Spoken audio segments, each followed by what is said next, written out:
উপনিষদ গ্রন্থ পাঠ। শ্রীমা সারদা দেবী। উদ্বোধন কার্যালয়ে প্রকাশিত স্বামী গম্ভীরানন্দের এই পুস্তকের দেবীর বোধন আজকে পাঠ করব পর্ব ৪৫।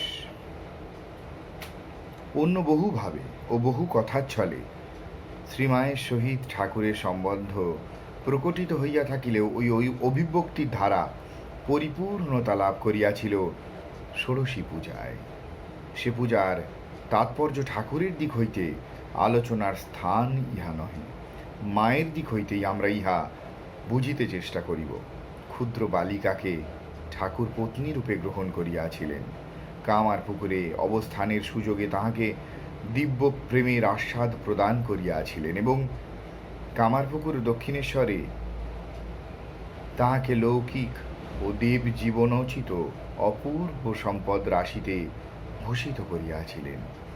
অধুনা নারীর দেবীত্বের উদ্বোধনের সময় সমাগত, যাহাকে ঠাকুর অতঃপর স্বীয় লীলা সম্পূরণের জন্য রাখিয়া যাইবেন, তাহাকে অন্তরের পূজা প্রদানপূর্বক নিজ সকাশে ও জনসমাজে সম্মানিত ও মহিমমণ্ডিত এবং সেই দেবীকে স্বীয় শক্তি বিষয়ে অবহিত করার প্রয়োজন ছিল।